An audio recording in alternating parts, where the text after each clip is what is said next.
Welcome to Catholic Culture Audiobooks, the only podcast bringing to life classic Catholic works through professional, high-quality audiobook recordings.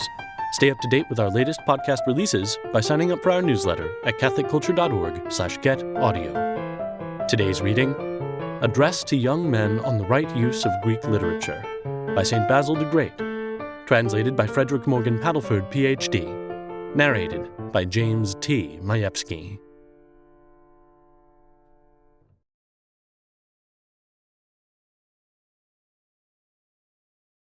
Many considerations, young men, prompt me to recommend to you the principles which I deem most desirable and which I believe will be of use to you if you will adopt them.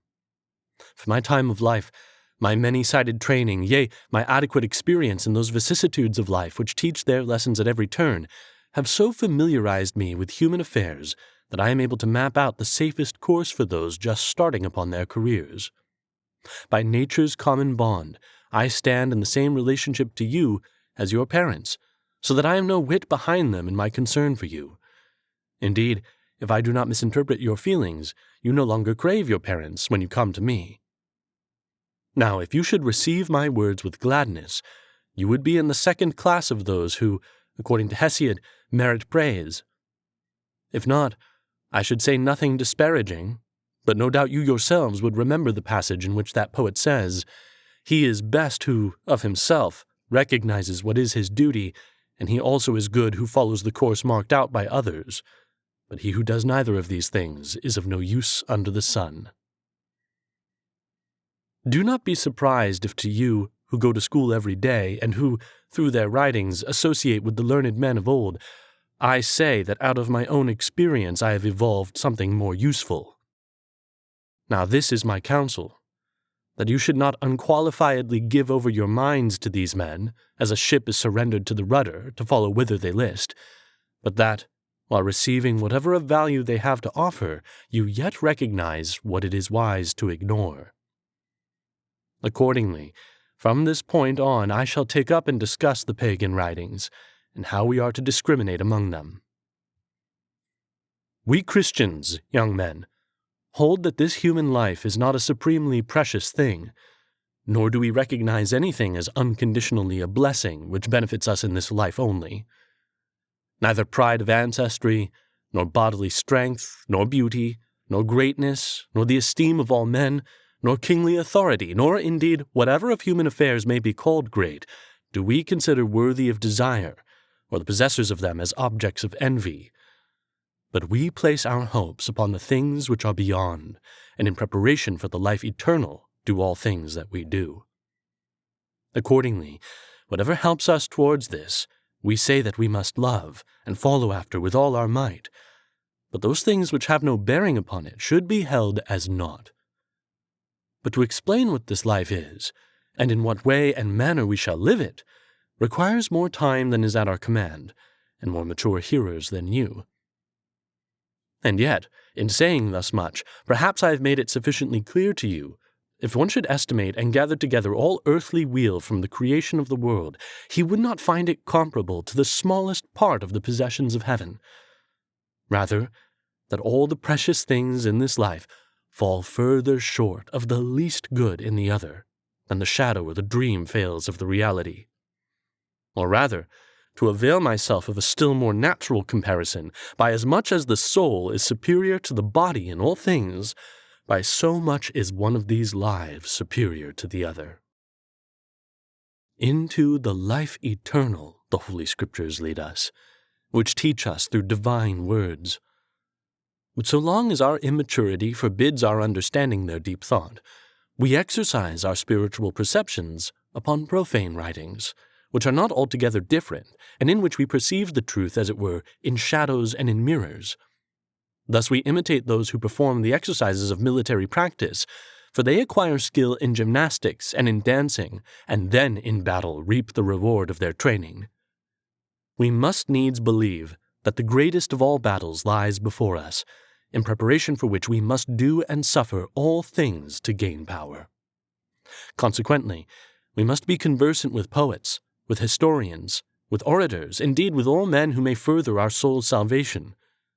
Just as dyers prepare the cloth before they apply the dye, be it purple or any other color, So indeed must we also, if we would preserve indelible the idea of the true virtue, become first initiated in the pagan lore, then at length give special heed to the sacred and divine teachings, even as we first accustom ourselves to the sun's reflection in the water, and then become able to turn our eyes upon the very sun itself.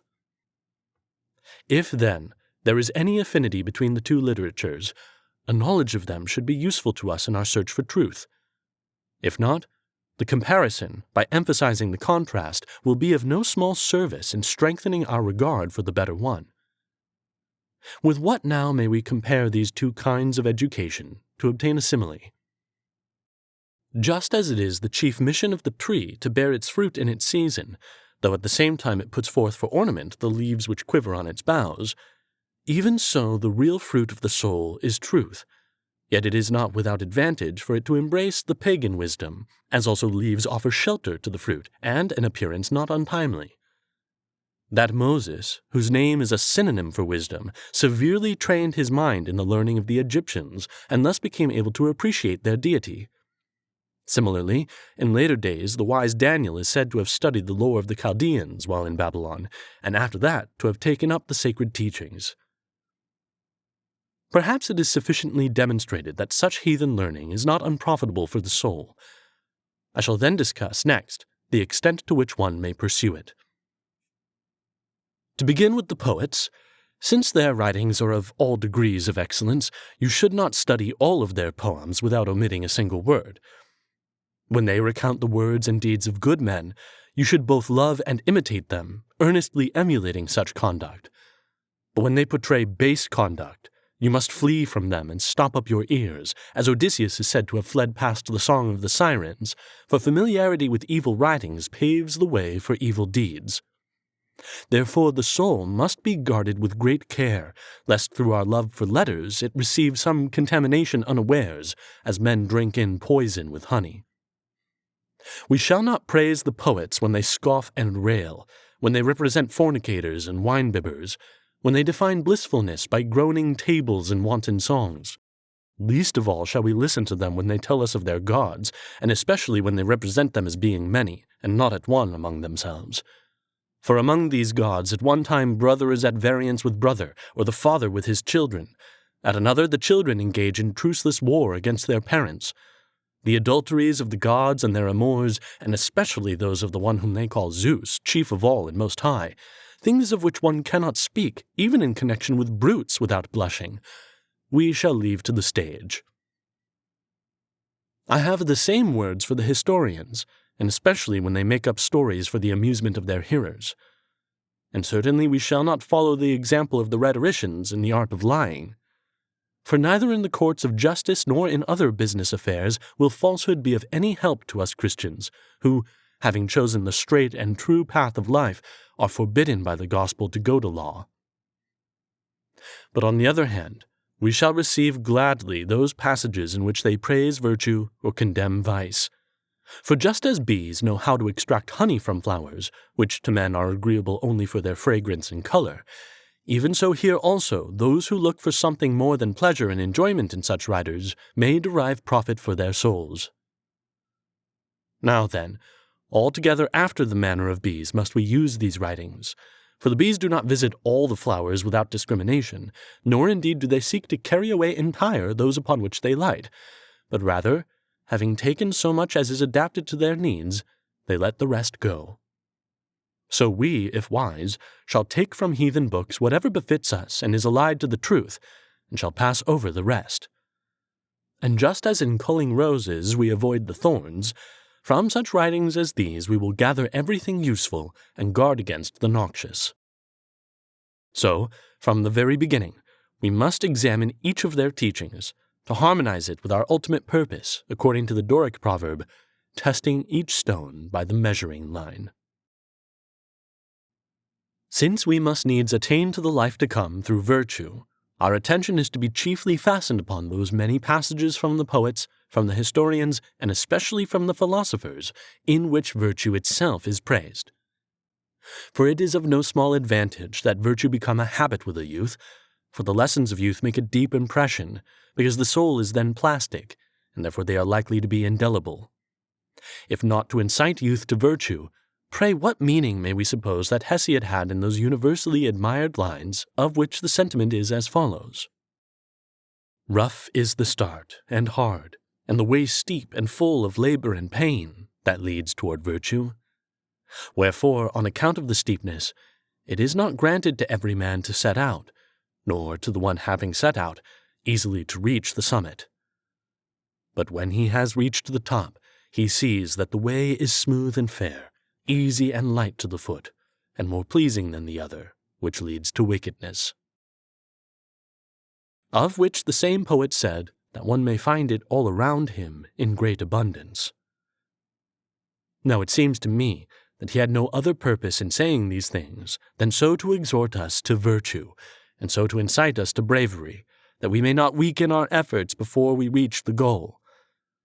And certainly if any other man praises virtue in a like strain, we will receive his words with pleasure, since our aim is a common one. Now, as I have heard from one skillful in interpreting the mind of a poet, all the poetry of Homer is a praise of virtue, and with him all that is not merely accessory tends to this end. There is a notable instance of this, where Homer first made the princess reverence the leader of the Cephallenians, though he appeared naked, shipwrecked, and alone, and then made Odysseus as completely lack embarrassment, though seen naked and alone, since virtue served him as a garment. And next he made Odysseus so much esteemed by the other Phaeacians that, abandoning the luxury in which they lived, all admired and emulated him, and there was not one of them who longed for anything else except to be Odysseus, even to the enduring of shipwreck. The interpreter of the poetic mind argued that, in this episode, Homer very plainly says, "Be virtue your concern, O men, which both swims to shore with the shipwrecked man, and makes him, when he comes naked to the strand, more honored than the prosperous Phaeacians."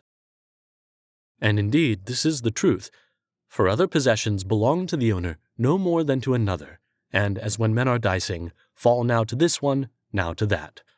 But virtue is the only possession that is sure, and that remains with us whether living or dead. Wherefore it seems to me that Solon had the rich in mind when he said, "We will not exchange our virtue for their gold, for virtue is an everlasting possession, while riches are ever-changing owners." Similarly, Theognis said that the god, whatever he might mean by the god, inclines the balances for men, now this way, now that, giving to some riches and to others poverty. Also Prodicus, the sophist of Chaos, whose opinion we must respect, for he is a man not to be slighted, somewhere in his writings expressed similar ideas about virtue and vice.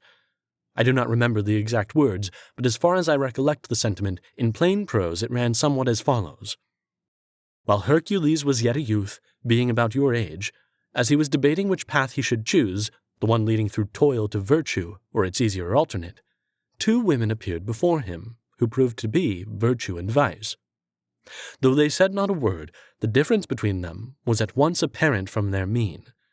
The one had arranged herself to please the eye, while she exhaled charms, and a multitude of delights swarmed in her train. With such a display, and promising still more, she sought to allure Hercules to her side. The other, wasted and squalid, looked fixedly at him, and bespoke quite another thing.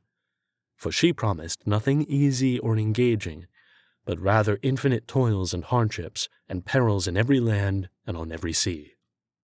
As a reward for these trials, he was to become a god, so our author has it.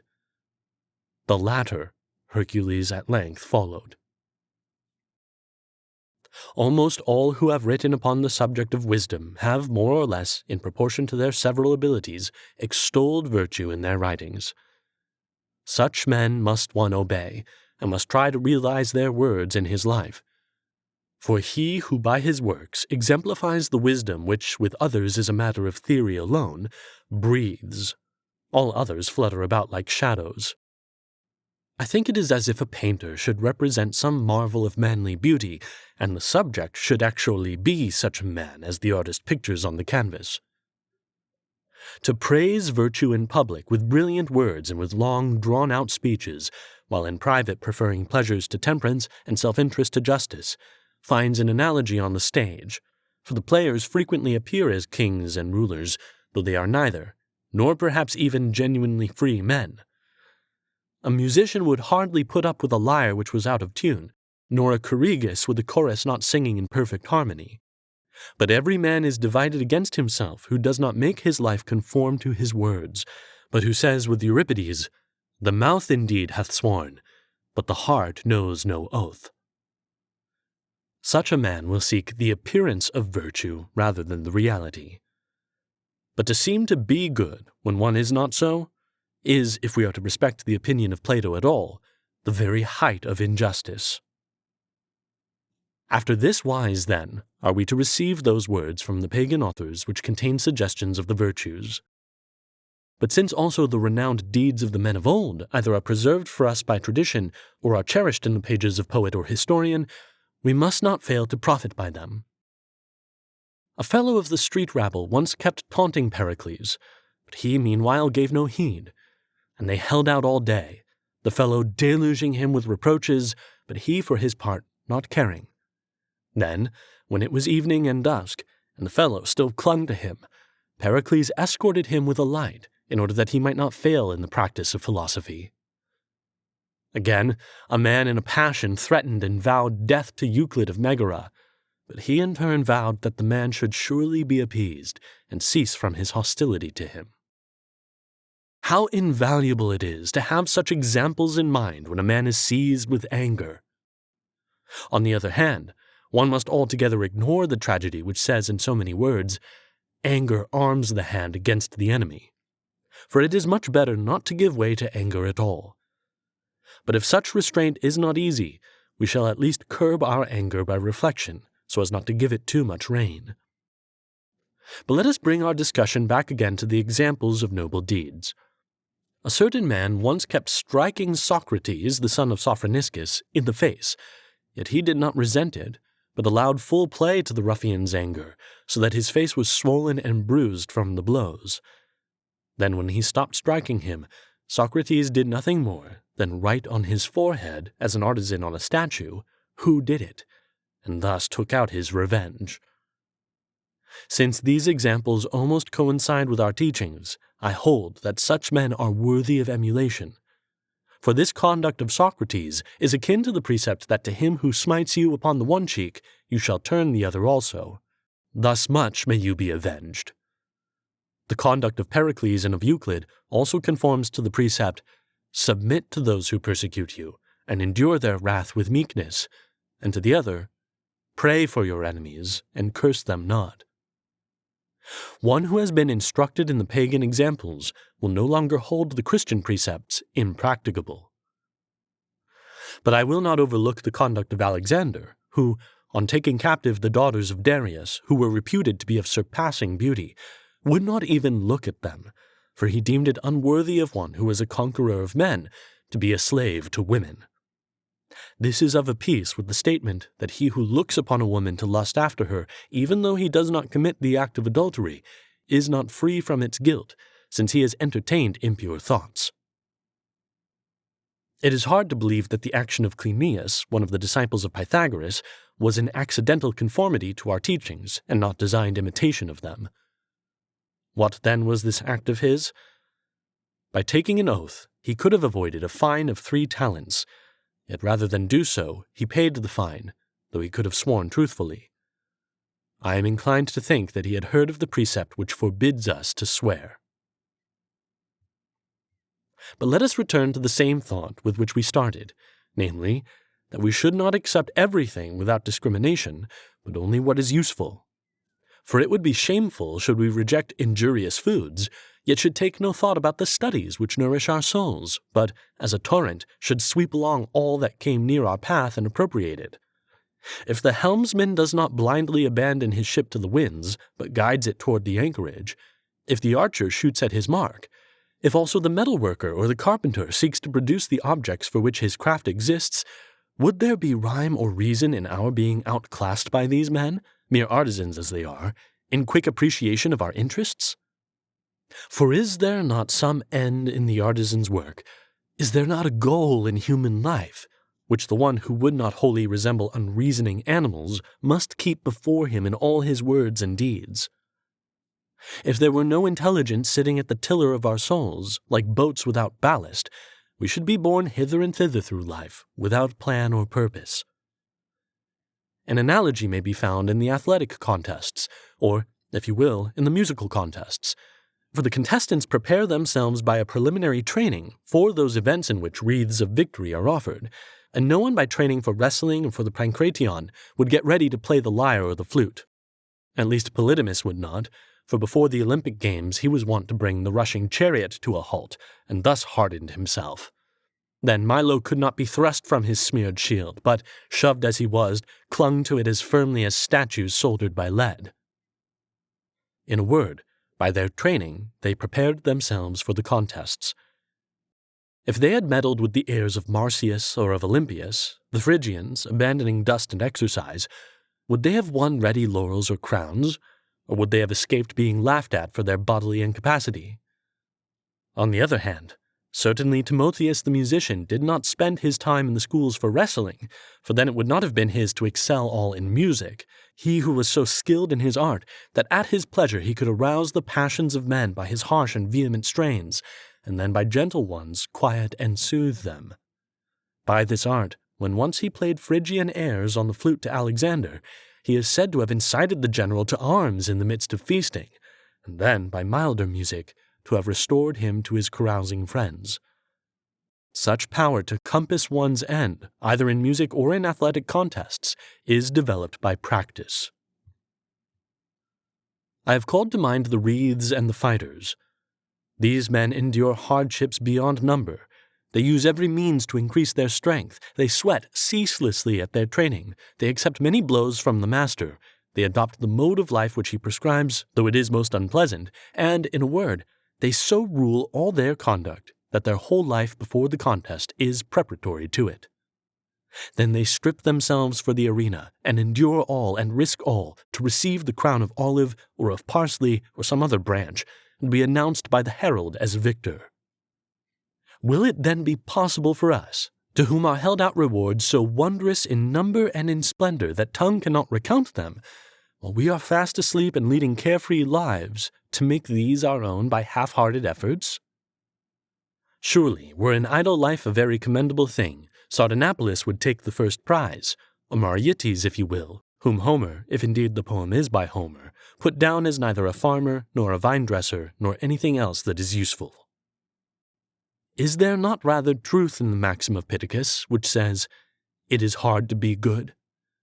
For after we have actually endured many hardships, we shall scarcely gain those blessings to which, as said above, nothing in human experience is comparable. Therefore we must not be light-minded, nor exchange our immortal hopes for momentary idleness, lest reproaches come upon us and judgment befall us, not forsooth here among men, although judgment here is no easy thing for the men of sense to bear, but at the bar of justice, be that under the earth, or wherever else it may happen to be. While he who unintentionally violates his obligations perchance receives some pardon from God, he who designedly chooses a life of wickedness doubtless has a far greater punishment to endure. What then are we to do, perchance someone may ask? What else than to care for the soul, never leaving an idle moment for other things? Accordingly, we ought not to serve the body any more than is absolutely necessary, but we ought to do our best for the soul, releasing it from the bondage of fellowship with the bodily appetites. At the same time, we ought to make the body superior to passion. We must provide it with the necessary food, to be sure, but not with delicacies, as those do who seek everywhere for waiters and cooks, and scour both earth and sea, like those bringing tribute to some stern tyrant. This is a despicable business, in which are endured things as unbearable as the torments of hell, where wool is combed into the fire, or water is drawn in a sieve and poured into a perforated jar, and where work is never done. Then to spend more time than is necessary on one's hair and clothes is, in the words of Diogenes, the part of the unfortunate or of the sinful. For what difference does it make to a sensible man whether he is clad in a robe of state or in an inexpensive garment, so long as he is protected from heat and cold? Likewise, in other matters, we must be governed by necessity, and only give so much care to the body as is beneficial to the soul. For to one who is really a man, it is no less a disgrace to be a fop or a pamperer of the body than to be the victim of any other base passion. Indeed, to be very zealous in making the body appear very beautiful is not the mark of a man who knows himself, or who feels the force of the wise maxim, "Not that which is seen is the man." For it requires a higher faculty for any one of us, whoever he may be, to know himself. Now it is harder for the man who is not pure in heart to gain this knowledge than for a blear-eyed person to look upon the sun. To speak generally and so far as your needs demand, purity of soul embraces these things: to scorn sensual pleasures, to refuse to feast the eyes on the senseless antics of buffoons, or on bodies which goad one to passion, and to close one's ears to songs which corrupt the mind. For passions which are the offspring of servility and baseness are produced by this kind of music. On the other hand, we must employ that class of music which is better in itself and which leads to better things, which David, the sacred psalmist, is said to have used to assuage the madness of the king. Also, tradition has it that when Pythagoras happened upon some drunken revelers, he commanded the flute player, who led the merrymaking, to change the tune and to play a Doric air, and that the chant so sobered them that they threw down their wreaths and shamefacedly returned home. Others, at the sound of the flute, rave like Corybantes and Bacchantes. Even so great a difference does it make whether one lends his ear to healthy or to vicious music. Therefore you ought to have still less to do with the music of such influence than with other infamous things. That I am ashamed to forbid you to load the air with all kinds of sweet-smelling perfumes, or to smear yourselves with ointment. Again, what further argument is needed against seeking the gratification of one's appetite than that it compels those who pursue it, like animals, to make of their bellies a god? In a word, he who would not bury himself in the mire of sensuality must deem the whole body of little worth, or must, as Plato puts it, pay only so much heed to the body as is an aid to wisdom, or as Paul admonishes somewhere in a similar passage, "Let no one make provision for the flesh, to fulfill the lusts thereof." Wherein is there any difference between those who take pains that the body shall be perfect, but ignore the soul for the use of which it is designed, and those who are scrupulous about their tools, but neglectful of their trade? On the contrary, one ought to discipline the flesh and hold it under, as a fierce animal is controlled, and to quiet by the lash of reason the unrest which it engenders in the soul, and not by giving full rein to pleasure to disregard the mind, as a charioteer is run away with by unmanageable and frenzied horses. So let us bear in mind the remark of Pythagoras, who, upon learning that one of his followers was growing very fleshy from gymnastics and hearty eating, said to him, "Will you not stop making your imprisonment harder for yourself?" Then it is said that since Plato foresaw the dangerous influence of the body, he chose an unhealthy part of Athens for his academy, in order to remove excessive bodily comfort, as one prunes the rank shoots of the vines. Indeed, I have even heard physicians say that over-healthiness is dangerous. Since, then, this exaggerated care of the body is harmful to the body itself and a hindrance to the soul, it is sheer madness to be a slave to the body and serve it.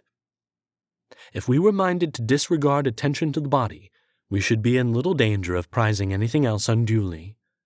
For of what use now are riches, if one scorns the pleasures of the flesh? I certainly see none, unless, as in the case of the mythological dragons, there is some satisfaction in guarding hidden treasure. Of a truth, one who had learned to be independent of this sort of thing would be loath to attempt anything mean or low, either in word or deed. For superfluity, be it Lydian gold dust or the work of gold-gathering ants, he would disdain in proportion to its needlessness, and of course he would make the necessities of life, not its pleasures, the measure of need. Forsooth, those who exceed the bounds of necessity, like men who are sliding down an inclined plane, can nowhere gain a footing to check their precipitous flight, for the more they can scrape together, so much or even more do they need for the gratification of their desires. As Solon, the son of Existides, puts it, no definite limit is set to a man's wealth. Also, one should hear Theognis, the teacher, on this point. I do not long to be rich, nor do I pray for riches, but let it be given me to live with a little, suffering no ill. I also admire the wholesale contempt of all human possessions which Diogenes expressed, who showed himself richer than the great Persian king, since he needed less for living. But we are wont to be satisfied with nothing save the talents of the Mysian Pythias, with limitless acres of land and more herds of cattle than may be counted. Yet I believe that if riches fail us, we should not mourn for them, and if we have them, we should not think more of possessing them than of using them rightly. For Socrates expressed an admirable thought when he said that a rich, purse-proud man was never an object of admiration with him until he learned that the man knew how to use his wealth. If Phidias and Polycletus had been very proud of the gold and ivory with which the one constructed the statue of the Jupiter of Elis, the other the Juno of Argos, they would have been laughed at because of priding themselves in treasure produced by no merit of theirs and overlooking their art, from which the gold gained greater beauty and worth. Then shall we think that we are open to less reproach if we hold that virtue is not, in and of itself, a sufficient ornament?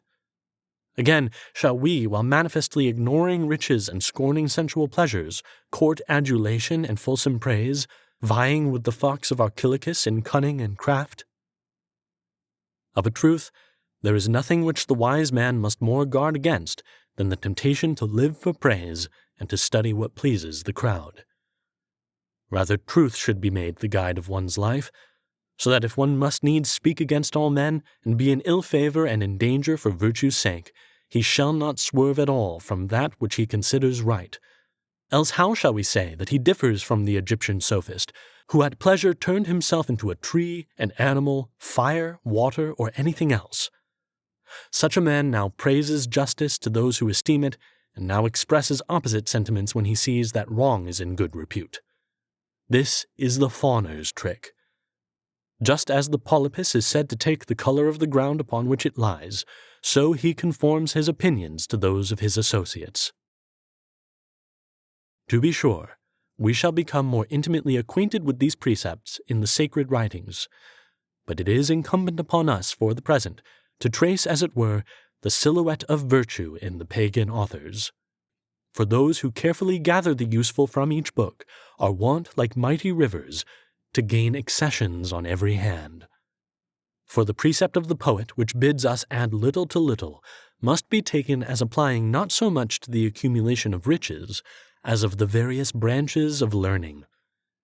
In line with this, Bias said to his son, who, as he was about to set out for Egypt, was inquiring what course he could pursue to give his father the greatest satisfaction, "Store up means for the journey of old age." By means he meant virtue, but he placed too great restrictions upon it, since he limited its usefulness to the earthly life. For if anyone mentions the old age of Tithonus, or of Arganthonius, or of that Methuselah who is said to have lacked but 30 years of being a millenarian, or even if he reckons the entire period since the creation, I will laugh as at the fancies of a child, since I look forward to that long, undying age, of the extent of which there is no limit for the mind of man to grasp, any more than there is of the life immortal. For the journey of this life eternal, I would advise you to husband resources, leaving no stone unturned, as the proverb has it, whence you might derive any aid. From this task we shall not shrink because it is hard and laborious, but, remembering the precept that every man ought to choose the better life, and expecting that association will render it pleasant, we shall busy ourselves with those things that are best. For it is shameful to squander the present, and later to call back the past in anguish when no more time is given. In the above treatise I have explained to you some of the things which I deem the most to be desired. Of others I shall continue to counsel you so long as life is allowed me. Now as the sick are of 3 classes according to the degrees of their sickness, may you not seem to belong to the 3rd or incurable class, nor show a spiritual malady like that of their bodies. For those who are slightly indisposed, visit physicians in person.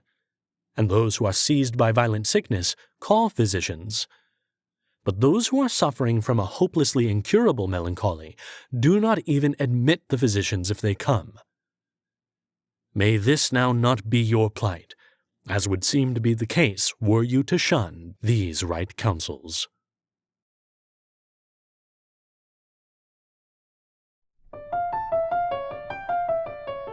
This has been Addressed to Young Men on the Right Use of Greek Literature by St. Basil the Great, translated by Frederick Morgan Padelford, Ph.D., narrated by James T. Majewski. Production copyright 2023 by Trinity Communications. This podcast is a production of CatholicCulture.org. Check out our other podcasts, including Way of the Fathers, an early church history podcast hosted by Jim Papandrea, Criteria, the Catholic Film Podcast, featuring deep analysis of great films from a Catholic perspective, and the Catholic Culture Podcast, an interview show exploring Catholic arts, culture, and issues.